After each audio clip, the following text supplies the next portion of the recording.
अस्सलाम वालेकुम स्टूडेंट्स। आज जो है हम एक्सरसाइज 2.4 की क्वेश्चन नंबर 1 का 4, 5 और 6 पार्ट करते हैं। इससे पहले वाली वीडियो में बेटे मैंने आप लोगों को लोगारिथम के लॉज बताए थे। उन्हीं लॉज को सामने रखते हुए हमने क्या करने हैं, इन क्वेश्चंस को भी करना है। इससे लास्ट वीडियो मेरी देख सकते हैं। इससे पहले वाली 3 पार्ट्स जो हैं वो उसमें मैंने डिस्कस किए हैं। अब यहाँ पे जो है ये है। अब बेटे यहाँ पे जो है वो बेस जो है वो 1 1 है, मतलब लॉग है, लॉग है। यहाँ पे बेस जो है तो भी नहीं भी गिवन तो भी मतलब है बेस जो है वो सेम है। अब पिछले क्वेश्चन की तरह हमने क्या करना है, लॉग को शुरू से खाली करना होता है, मतलब यहाँ पे कोई नंबर नहीं होना चाहिए इसको सिंगल लॉग में चेंज करने के लिए। तो यहाँ से हमने इसको 2 को उठाना है और ऊपर ले जाना है, क्योंकि ये मल्टीप्लाई हो रहा है। जब पावर लॉ के तहत ये 2 यहाँ पे चला जाएगा और यहाँ पे क्या आ गया, 25 आ गया। अब यहाँ पे भी लॉग जो है वो सिंगल है और यहाँ पे भी लॉग जो है वो सिंगल है। तो अब हम क्या करते हैं, इनको एक जैसा करेंगे। उससे पहले हम क्या करते हैं, ये 2 की पावर 2 किस में चेंज हो जाएगा, 4 में चेंज हो जाएगा। अब हम जब इसको इस जो है वो को प्रोडक्ट लॉ के तहत ये नंबर्स जो आपस में प्लस हो रहे हैं ये आपस में क्या हो जाते हैं, मल्टीप्लाई हो जाते हैं। तो ये 4 मल्टीप्लाई बाय 25 हो गया। 4 को जब हम 25 के साथ मल्टीप्लाई करते हैं तो यहाँ पे क्या आ जाता है, 100 आ जाता है।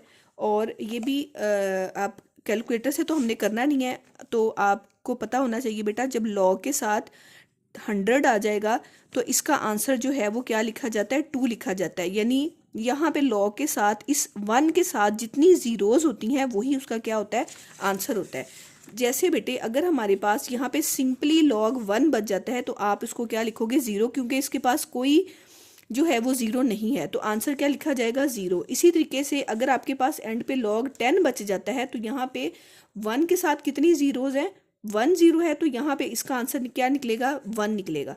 इसी तरीके से अगर यहाँ पे आपके पास 100 है तो 2 ज़ीरोज़ हैं, तो यहाँ पे आंसर क्या निकलेगा, 2 निकलेगा। अगर आप यहाँ पे एंड पे सब कुछ करने के बाद आपके पास 1000 आ जाता है तो यहाँ पे 3 ज़ीरोज़ हैं, तो इसका जस्ट आंसर क्या होगा, 3 होगा। ये आप नेक्स्ट क्वेश्चंस के लिए भी जो है ना अपने माइंड में रखें। उसके बाद जो है 5th पार्ट में है,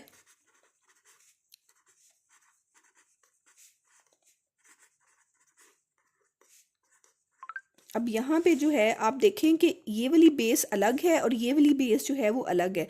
हम नंबर्स को सेम बेस होते हुए ही ऐड या सब्ट्रैक्ट या कोशेंट लॉ या प्रोडक्ट लॉ लगा सकते हैं। अब हमने इस वाली को सॉल्व करना है इस बेस के तहत और इस वाली को सॉल्व करेंगे हम इस बेस के तहत। अब हम इनको बेटे कंबाइन नहीं कर सकते जैसे हमने पहले वाले 4 पार्ट्स में कंबाइन किया है।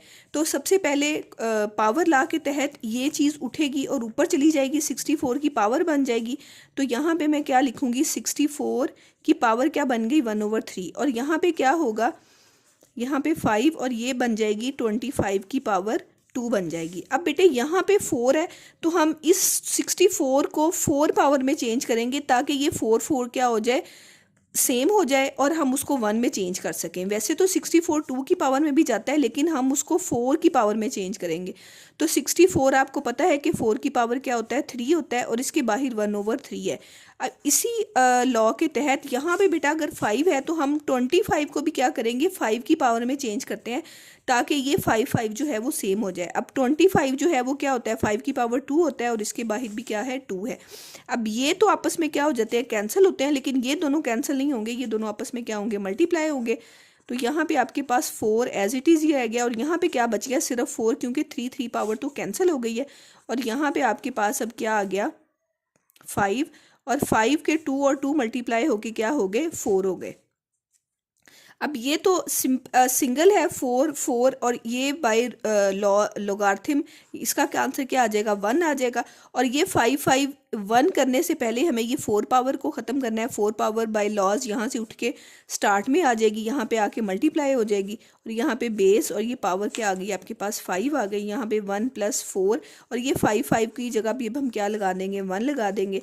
और यहाँ पे 4 को 1 के साथ मल्टीप्लाई किया तो 4 हो गया और 1 + 4 क्या आ गया, 5। ये इसका क्या आ गया, आंसर आ गया। अब इसका जो है हम लास्ट पार्ट करते हैं, इसका 6th पार्ट में वो आपको क्वेश्चन की स्टेटमेंट दे रहा है, 3 12 + 3 और यहाँ पे है 0.25। अब देखिए बेटे, इसको सिंप्लीफाई हम करेंगे या बेसिस सेम है, लॉग के शुरू में कोई नंबर नहीं है कि हम उसको क्या करें, पावर में चेंज करें।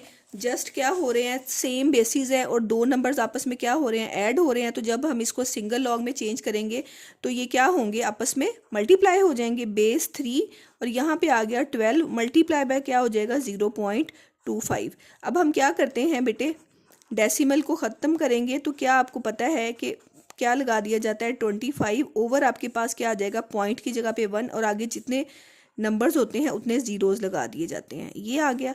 अब हम अगर इसको सिंप्लीफाई करें तो ये 25 के टेबल पे कैंसिल हो जाएंगे। 25 4s are 100 और फिर ये 4 3s are क्या आ गया बेटे 12। सारा कुछ सिंप्लीफाई हो गई। यहाँ पे आपके पास बेस 3 है और यहाँ पे भी 3 को 1 के साथ मल्टीप्लाई किया तो यहाँ पे भी सिर्फ 3 बच गया। तो लॉग 3 और 3 क्या होता है, 1 होता है और ये इसका क्या आ जाएगा आंसर। अब यहाँ पे जो है वो मैंने आपको इसके जो है वो रिमेनिंग तीनों पार्ट्स जो हैं वो करवा दिए हैं। थैंक यू बेटे।